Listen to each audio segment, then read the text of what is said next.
fundadora del IGBM, y en esta oportunidad les voy a presentar a Nicole Tamayo. Ella nos va a dar la charla de vacunas terapéuticas, una nueva era en la inmunoterapia oncológica. Esta ponencia va a explorar el desarrollo de vacunas diseñadas no para prevenir, sino para tratar el cáncer mediante la reprogramación del sistema inmune. Va a abordar temas de biología molecular, genómica, que va a permitir identificar antígenos tumorales específicos para diseñar terapias personalizadas. En este caso, nuestra ponente es Nicole Tamayo y es estudiante de Ingeniería en Biotecnología en la Universidad de las Fuerzas Armadas, ESPE. Su perfil se orienta hacia la investigación oncológica y el desarrollo de herramientas diagnósticas y terapéuticas. Posee formación en biología molecular y genómica, fortalecida por cursos internacionales en congresos especializados sobre todo en genética y cáncer, y cuenta con experiencia práctica también como pasante en el Laboratorio de Inmunología y Virología de su propia universidad, así como del laboratorio del Hospital de Machachi y el INSPI. Bienvenida, Nicole, ¿cómo estás? Buenas tardes, muy bien. Un poco nerviosa, pero bien. No te preocupes, ¿ok? Puedes empezar en cualquier momento. Ok, bueno, buenas tardes con todos. Como mencionó Michelle, yo les voy a dar sobre esto de las vacunas terapéuticas, cómo funcionan. Entonces, ¿cuál es la tabla que vamos a ver estos contenidos? Primero vamos a empezar con un breve de repaso de la inmunología, hablar del cáncer y la inmunología propiamente del cáncer y cómo nos ayudan las inmunoterapias oncológicas dentro de estas, las vacunas terapéuticas, que es de las que vamos a enfocarnos, lo que es su definición, tipos, cómo se desarrollan y vacunas actuales y otras que se encuentran en ensayos clínicos. Entonces, primero recordar que la inmunidad es esta capacidad que tiene el cuerpo para reconocer y defenderse de agentes extraños potencialmente dañinos, como son virus, bacterias, hongos o células anormales. En este caso tenemos dos tipos de inmunidades, que es primero la innata y luego la adquirida. La innata es una primera defensa del cuerpo contra estos componentes extraños y es una defensa rápida pero inespecífica que más que nada utiliza los llamados patrones moleculares asociados a patógenos que solamente van a diferenciar si es que es un virus, una bacteria o un hongo, pero no qué tipo de virus o qué tipo de hongos. En este caso tenemos barreras de defensas físicas, que es para no permitir esta entrada de los agentes extraños, como son piel, mucosas y cielos respiratorios, y también otras químicas cuando ya está dentro, como es el ácido gástrico, defensimas, lisosimas o la propia temperatura del cuerpo, que evita la supervivencia de estos patógenos. Dentro de esta inmunidad tenemos algunos como protagonistas o actores, que son las células del sistema, que son los neutrófilos que van a fagocitar los patógenos, los macrófagos que van a ingestar y también van a señalizar debido a que pueden generar esta también presentación de antígenos, así como las células dendríticas que también tienen esta presentación de antígenos. En este caso, esta presentación de antígenos es más que nada para activar a lo que es el sistema inmune adquirido. También tenemos las células natural killers que ya destruyen las células infectadas o tumorales de forma instantánea sin necesitar que alguien más le diga, como las dendríticas a los linfocitos. Y también los eosinófilos que combaten parásitos y alergias. Entonces, con todo esto vamos a la parte de la inmunidad adquirida, que ya es una defensa específica, el componente extraño, y se basa en la memoria. Aquí ya pueden el sistema diferenciar entre tal vez un virus del papiloma humano o un virus SARS-CoV-2. Entonces, los actores son los linfocitos B y T, en donde estos van a ser activados por los APC, que son células portadoras de antígenos, más que nada lo que son las células dendríticas. Entonces, en el caso de los linfocitos T, estos van a generar células T efectoras, que son las CD4 y CD8, en donde las CD8 ya son citotóxicas y matan directamente a estos patógenos, y las CD4, en cambio, van a poder activar a los linfocitos B, que van a generar anticuerpos, y estos anticuerpos son los que van a señalizar a estos antígenos o agentes extraños para que puedan neutralizarles u opsonizarles otras células del sistema inmunitario. Entonces, decimos que también se basa en la memoria, porque aparte de las células efectoras, también generan células de memoria, las cuales en el momento en que vuelva a haber con esta infección o estos agentes extraños, entonces van a saber cómo actuar y se va a dar una respuesta más eficaz. Entonces se ve aquí un mecanismo de inmunoactivación, en donde el proceso fundamental implica primero la identificación, que es el reconocimiento de esos antígenos específicos, que van a ser moléculas extrañas que van a estar en la superficie o o distribuidas en lo que es de forma extracelular del agente potencial dañino. Entonces, el segundo va a ser la presentación, en donde estas células dendríticas van a capturar estos antígenos y lo van a tipo presentar al sistema inmune adquirido para que estos lo puedan activar y sean específicos. Entonces, ahí se da, después de que se activan las células T y B, se da una proliferación masiva ya con una especificidad antigénica. Después de que hacen su función efectora, entonces se genera la memoria, que es una protección a largo plazo con las células B y T de memoria. Entonces, con todo esto en mente, pues empecemos con qué es el cáncer. El cáncer es una enfermedad que está caracterizada por la proliferación de células anormales que se van a dividir, crecer y se pueden propagar sin control en cualquier parte del cuerpo. Partimos de una célula normal a la cual se han generado cambios genéticos, mutaciones genéticas que le han hecho una célula cancerosa, en la cual ya no se pueden dar muchas veces mecanismos de apoptosis que son para que no se haga una acumulación de estas células cancerosas.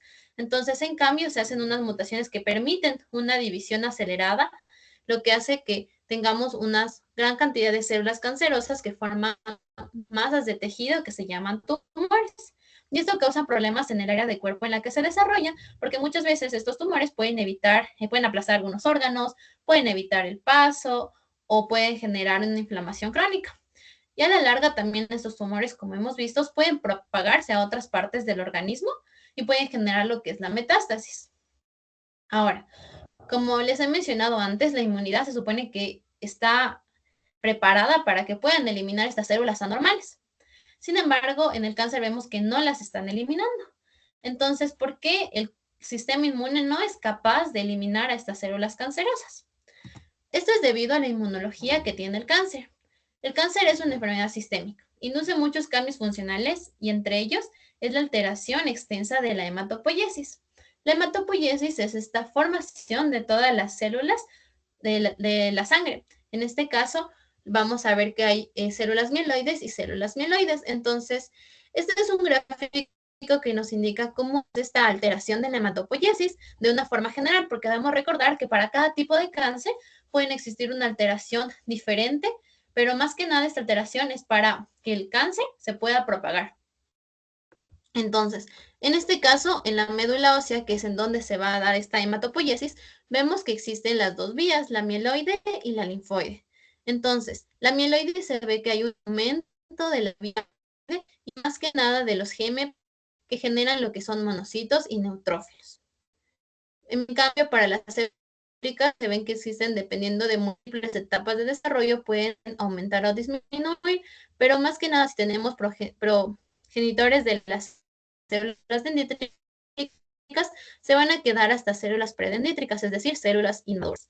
Ahora, en el caso de la vía linfoide se ve que hay una disminución y por tanto tendríamos un menor número de células T, B y natural killers. Entonces, en general se ha visto que en el cáncer se tiene una mayor frecuencia de lo que son neutrófilos, monocitos y células predendríticas y una disminución de las frecuencias de linfocitos TCD4, que luego activarían los linfocitos TCD8 y de células dendríticas maduras.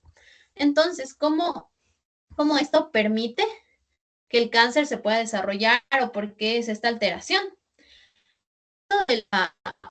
Que mayor frecuencia de neutrófilos, hemos visto que estos nos ayudan a fagocitar los órganos. Entonces, entenderíamos que es algo de cáncer en acción tumoral, como es la formación de NETs. La formación de NETs son Consulta, Nicole, ¿podrías neutrófilos apagar que tu muchas veces... cámara, por favor? Porque se escucha muy entrecortado. Ya, Tal vez ahí. gracias. Sí, por favor, gracias. Ok, entonces, en este caso, ¿por qué los neutrófilos es que es elevado significa malo? Esto más que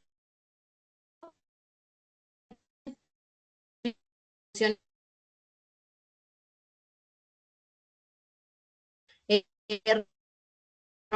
que pueden como esconder o como abrazar a lo que son los tumores y no permiten que el sistema inmune los pueda alcanzar y por tanto ayudan a la del tumor. Además, también puede un supresor que activar a los linfocitos T y B. Esto igual pasa con los monocitos. Los monocitos son los precursores de los macrófagos y luego estos pueden ser de tipo M2, que son protumorales, Y lo que van a hacer es más que nada generar nuevamente el ambiente inmunosupresor. Además que también estos tienen en su superficie lo que es el receptor PDL1, que es un receptor de muerte activada, el cual se va a unir con el otro receptor PD1 de los linfocitos T, entonces los van a inactivar. También hay mayor frecuencia de células predendríticas, es decir, que no sean maduras. Esto más que nada es porque al no estar maduras no tienen una presentación de antígenos completa, es bastante limitada, baja, por lo cual no se van a poder activar los linfocitos T y B. Entonces no va a haber quien pueda totalmente luchar contra el cáncer y permite que el cáncer se siga extendiendo. Ahora, como les menciono, esto sí es de forma general, pero también existen varios cambios dependiendo de los tipos de cáncer. En algunos existe una mayor frecuencia de otras células o, o una disminución de otras frecuencias. Entonces, con toda esta parte de que hemos visto que lo que hacen más que nada es reprimir al sistema inmunológico, suprimirle o que esté en inmunosupresión, es lo que surge de las inmunoterapias, que las inmunoterapias son un tipo de tratamiento contra el cáncer que nos va a estimular el sistema inmunitario del paciente para que pueda reconocer, atacar y destruir las células cancerosas de una manera más efectiva. Entonces, en la inmunoterapia se han visto cinco terapias y les voy a hablar un poquito de cada una y de ahí vamos a entrar de lleno a las vacunas. Entonces, una es de los inhibidores de puntos de control inmunitario. Como les digo, en el sistema inmune necesitamos luchar y eso es un ambiente como activo. Sin embargo, después de que se destruye el patógeno, se necesita que vuelva a una homeostasis el cuerpo. Entonces, existen inhibidores del sistema inmunitario para que vuelva otra vez a su estado homeostásico y no se dé una inflamación crónica.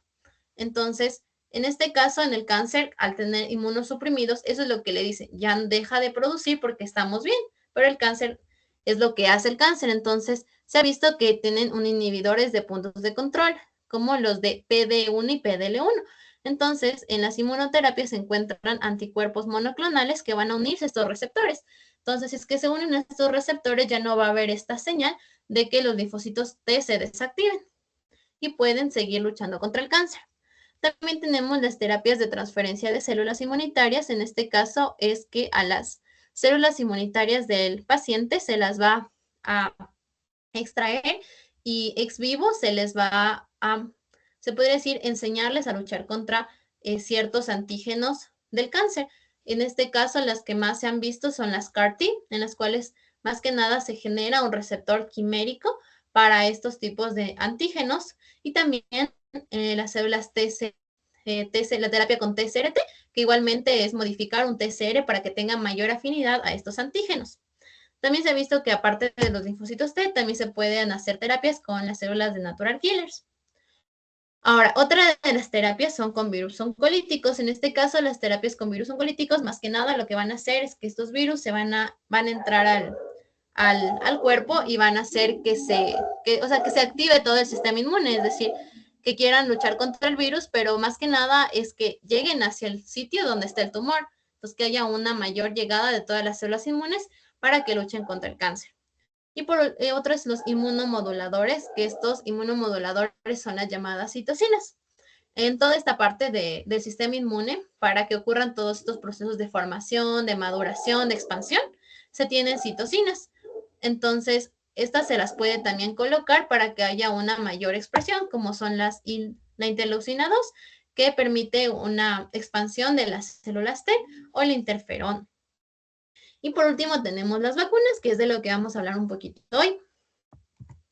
Entonces, empecemos con una vacuna. Una vacuna es una sustancia, grupo de sustancias que igual estimulan la respuesta del sistema inmunitario ante un tumor o ante un microorganismo. Lo que hacen es mostrarle al cuerpo un antígeno para que ellos sepan cómo actuar contra él. Entonces, aquí es el tipo de vacunas que hay profiláctica y terapéutica. Las profilácticas previenen la infección, la enfermedad y la transmisión. Preparan al sistema inmune. Es como cuando en una carrera antes nosotros tenemos entrenamientos. Pero en el caso de las terapéuticas, estas ya se dan cuando tenemos una enfermedad. Entonces, lo que hacen es tratar, controlar o alterar una enfermedad. Entonces, las vacunas ayudan al sistema inmune a que pueda luchar. Es como cuando en una carrera, pues dan un poco de agua, te pueden ayudar. En el caso del cáncer existen de las dos, profilácticas y terapéuticas. La profiláctica se ha visto como las del virus del papiloma humano, que ya se encuentran para los tipos 16 y 18, que son las partes oncogénicas, y en las terapéuticas, igual en el caso del FDA, se encuentran ya dos vacunas. Entonces, con todo esto, ¿cuál es la definición de una vacuna para el cáncer? Es un modificador de la respuesta. Puede actuar mediante la estimulación, es decir, que luche, el sistema inmune se potencie, o el restablecimiento, por esto que les mencionaba que a veces está inmunosuprimido el sistema. Entonces, la vacuna se puede activar a través de antígenos tumorales, péptidos, células cancerosas completas, etc. Con todo esto, ¿cómo es el desarrollo de una vacuna para el cáncer? Tenemos tres fases: la etapa no clínica, preclínica, la etapa clínica y el monitoreo. Entonces, la etapa no clínica o preclínica es más que nada la prueba de antígenos, prueba de adyuvantes, ensayos en modelos animales, que sería in vivo, en cultivos celulares in vitro, y también modelos computacionales, que son in silico. En este caso vamos a utilizar información bibliográfica y luego lo comprobamos con estos ensayos. Esto puede durar entre 5 a 10 años, debido a que existen una gran cantidad de neoantígenos, más que nada, que es lo que se está desarrollando en este momento, y se necesita probar cada uno de ellos y ver cuál tiene una mayor respuesta inmunogénica. Entonces, después en la etapa clínica ya es cuando tenemos una formulación de esta vacuna, y vamos a la fase 1, fase 2 y fase 3, donde la fase 1 es un grupo pequeño y más que nada es la toxicidad y la seguridad. En la fase 2 ya vemos la parte de las dosis, en qué rangos de dosis, y hay un grupo más grande de voluntarios. Y en la fase 3, que ya es un grupo grande de voluntarios, que muchas veces incluso es multiétnico, y ya tenemos para el establecimiento de la dosis. Si es que pasan estas tres fases, entonces vamos a la parte de monitoreo, que es la fase 4, para ver en todo el tiempo si existen algunos efectos adversos o algunas complicaciones con la propia vacuna. Entonces, dentro de la parte de la preclínica, necesitamos esta parte de algunos aspectos, como son antígenos, adyuvantes, plataformas de entrega, vacunales, etc. Entonces, eso es lo que vamos a hablar también un poco hoy. Entonces, los componentes claves es primero la selección de un antígeno. El antígeno es esta molécula que es extraña y activa, por tanto, al sistema inmune. Entonces, para el caso del cáncer se tienen dos tipos de antígenos, que son los antígenos asociados a tumores, o también llamados TAA, que más que nada son antígenos que sí se encuentran tanto en células cancerosas como en células del sistema inmunitario, pero la diferencia es que van a estar sobreexpresadas. Y también existen otras que, más que sobreexpresadas, es que se vuelven a activar, como son los péptidos oncofetales. Los péptidos oncofetales es que se han activado, pero no son necesarios en este momento, debido a que estos péptidos se dan más que nada cuando uno está creciendo en la parte embrionaria, en donde necesitamos una rápida división para la formación, pero estos se silencian a través de metilaciones cuando vamos nosotros creciendo. Sin embargo, el cáncer lo que hace es reactivar estos péptidos y se da esta expresión continua para una estimulación de la división. Ahora, de ahí tenemos los antígenos específicos a tumores, llamados TCA, que son neoantígenos. Estos neoantígenos sí son proteínas nuevas que se dan debido a mutaciones. Entonces, una mutación puede generar una proteína nueva, y al ser una proteína nueva, entonces el sistema inmune sabe que no es parte de su inmunidad y puede reaccionar a ella. Y ese es a lo que más se ha basado en este caso las terapias, de buscar neoantígenos, debido a que muchas veces, si nosotros hacemos que luche contra estos antígenos asociados a tumores, se puede generar una autoinmunidad, porque como les menciono, no está solo en tumores, también puede estar en otras células del sistema inmune. Entonces, aquí podemos ver antígenos dianas que se han visto en esta revisión, en donde supongamos algunos antígenos que son asociados a tumores, son el HER2, que es un factor de crecimiento, el cual se ve bastante elevado en lo que son el cáncer de mama. Pero también aquí podemos ver, supongamos, el P50, el TGBB mutante o el P53 mutante. Al decir mutante, ya es un neoantígeno porque se da mutaciones y no es la misma. Entonces, los neoantígenos mejor caracterizados son el resultado de mutaciones somáticas no sinónimas. como son las mutaciones de un solo nucleótido, pequeñas inserciones y o deleciones, y mutaciones por desplazamiento del marco de lectura. Cuando hablamos de no sinónimas, quiere decir que no vamos a tener, que a pesar de la mutación, no se va a tener el mismo aminoácido. Supongamos partimos de una fenilalanina, pero se cambia una mutación y ahora tenemos serina. Esto altera la función de la proteína, pero más que alterar la función, esto hace que nuestro sistema inmune ya vea que no son iguales, que no es una proteína del propio cuerpo, y sino que tiene que luchar contra esta proteína. Entonces, ¿cómo se ha dado esta identificación de antígenos? Utiliza lo que son estudios genómicos, perfiles transcriptómicos y técnicas de laboratorio clínico como es la inmunohistoquímica o la PCR. En la actualidad se ha visto este desarrollo de la búsqueda de neoantígenos mucho más de forma exponencial debido a que hay los aportes de la secuenciación masiva de nueva generación que ha permitido ampliar y refinar la información de todos estos estudios genómicos, perfiles transcriptómicos y estas técnicas de laboratorio. Entonces es así que en algunas revisiones ya comienzan a ver esta parte de número de neoantígenos que se pueden obtener en diferentes tipos de cáncer. Supongamos, se ha visto en Rate Susan en 2019, vio que para osteosarcoma, después de una secuenciación transcriptómica total y más que nada de secuencias también codificantes, se vio que encontraron mutaciones de un nucleótido en TP53, en RBI, en supresores, y esto ha generado alrededor de 1094.695 neoantígenos, de los cuales 1094 son nuevos. Aquí también hay otros estudios de adenocarcinoma, de melanomas y de procesos cancerígenos distintos. Entonces, como podemos ver, se generan una gran cantidad de neoantígenos, pero tenemos bastantes neoantígenos y necesitamos probarlos. ¿Cómo sabemos cuáles son inmunogénicos? Ahí es donde también entra la parte de la bioinformática, en donde existen varios programas para hacer este análisis in silico, en donde supongamos el programa NetMHCPAN es una predicción de los neoantígenos y va a ver si es que se pueden unir a los alelos de MHC1. McClure igualmente puede ver si es que se va a unir a MHC1 y cuál va a ser este procesamiento antigénico. Porque para que se unan a estos complejos de inmunocompatibilidad, sufren de un procesamiento antigénico que muchas veces puede generar lo que es la proteólisis y puede que no tengamos exactamente el antígeno que nosotros necesitamos darle al cuerpo para que pueda reaccionar ante ellos. Entonces, con todo esto, otro de los componentes claves también es saber cuál es nuestra plataforma de vacunas, cómo vamos a entregar estos antígenos, cómo se van a codificar. Entonces, para ensayos clínicos y preclínicos se consideran vacunas moleculares, vacunas celulares y vacunas vectoriales.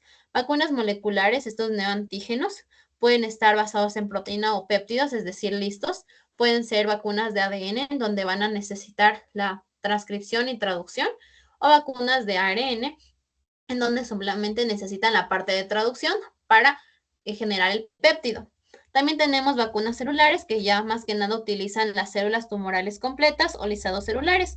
Entonces tenemos vacunas de células completas, vacunas de células tumorales modificadas genéticamente y también las vacunas de células dendríticas, las cuales estas células dendríticas ya van a tener en su complejo de inmunohistocompatibilidad, van a tener ya listo el neoantígeno.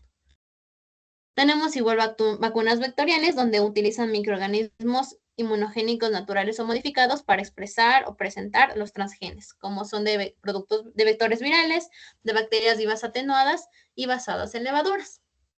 Ahora, en estas plataformas de vacunas también están bastante relacionadas con esto del complejo de inmunohistocompatibilidad. Entonces, esto es para saber qué respuesta quiero generar en mayor medida, una respuesta humoral o una respuesta citotóxica. Entonces, supongamos, en el caso de la respuesta humoral, esta se da más que nada cuando es un antígeno exógeno, como podría ser solamente los péptidos, porque solamente los péptidos o los lisados celulares o las células cancerosas completas. Entonces ahí se activa más que nada el complejo de inmunohistocompatibilidad número 2 y se activan los linfocitos TCD4 que activan por tanto los linfocitos B y se genera más que nada anticuerpos. Mientras que si es un antígeno endógeno, se activa lo que es el complejo de inmunohistocompatibilidad número 1 y se generan los linfocitos T, CD8, que son los citotóxicos. En el caso de antígenos endógenos, serían más que nada las plataformas de vacunas de ADN o ARN, debido a que estas necesitan entrar en la célula para que se pueda dar todo este proceso de transcripción y traducción. Ahora, esto de saber tener en cuenta solo es más que nada cuál vía queremos que sea preferente, porque muchas veces se pueden dar las dos, más que nada por esta parte de la reacción cruzada de lo que son las células dendríticas. Ahora, también tenemos que ver las plataformas de entrega, porque también es cómo llegan a las células inmunes y cómo serán procesadas, si se van a encontrar todas estas plataformas de vacunas en nanopartículas lipídicas, en liposomas, emulsiones, polímeros, hidrogeles. Y esto también define muchas veces la afinidad, es decir, que lleguen hacia el sitio en donde está el tumor. Más que nada se ha visto en las nanopartículas, que es donde se ve que pueden llegar con mayor eficiencia al sitio del tumor, pero también los liposomas, emulsiones evitan la degradación de estas vacunas antes de llegar. Otro componente son los adyuvantes. Los adyuvantes son sustancias que potencian y direccionan la respuesta inmune. Se han visto que los que se han usado son alumbre, MF50 y CPG.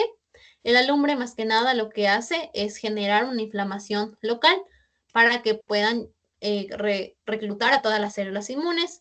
El MF50 es igual a en una emulsión y lo que genera igual es un reclutamiento. Y el CPG lo que hace es activar patrones moleculares asociados, porque el CPG es parte de la parte bacteriana, entonces es como que imita un patrón molecular asociado a patógenos. Entonces, eso es lo que son los ayudantes. Ayudan a que lleguen todas las células del sistema inmunitario, imitando ya sea patrones moleculares asociados al daño o patrones moleculares asociados a patógenos. Y el último componente que también se tiene que tener en cuenta son las vías de administración.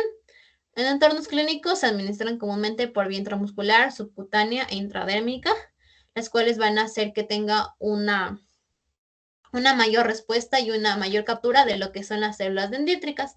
Se usa mayormente la vía intramuscular. La vía endovenosa no se utiliza en su gran medida debido a que al colocarse en la sangre se da una distribución muy rápida de lo que es la vacuna, pero no lo suficiente como para que las células dendríticas o las presentadoras de antígenos puedan capturar estos antígenos y luego puedan presentar.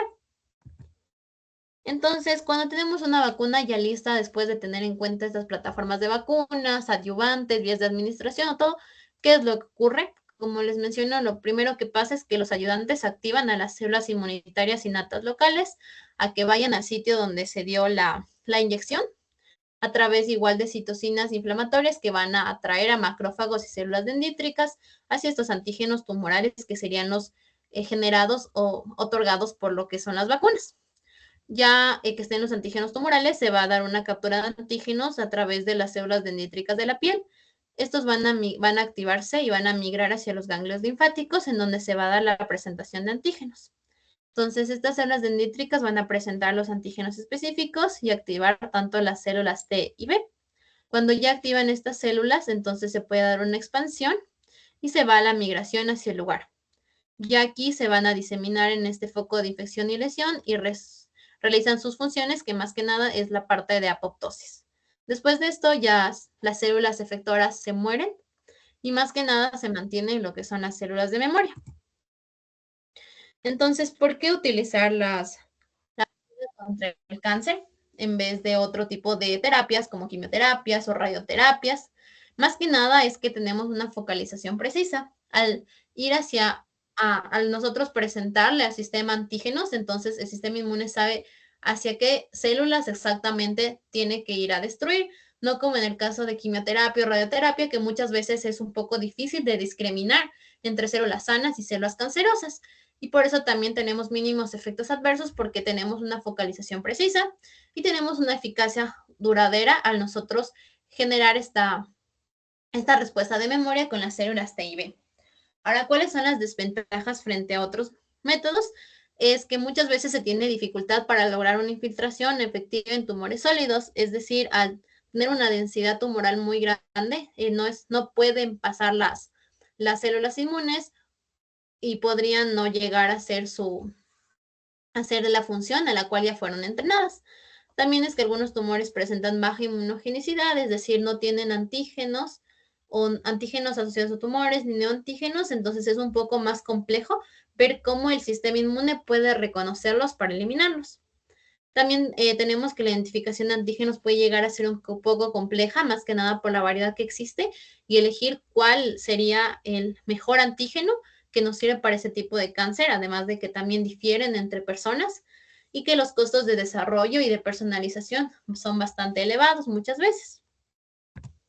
Entonces, también estas vacunas se las puede combinar con otros métodos y se ha descubierto que estas interfaces terapéuticas pueden potenciar cuando se administran con otras terapias como quimioterapia, radioterapias, pero más que nada se han visto con las inmunoterapias. Uno de estos es los inhibidores de punto de control inmunitario, que son los ipilimumab, que es un fármaco que ya está aprobado por la FDA, que lo que hace es más que nada bloquear esto de el receptor PDL1 y de PD1 para que no se dé esta muerte programada de los linfocitos T. Entonces se ha visto que cuando se usa solo el ipilimumab tiene una tasa de respuesta del 18%, pero cuando se utiliza este ipilimumab con la TVEC, que es una de las vacunas que ya están aprobadas por la FDA, tiene una tasa de respuesta del 39%.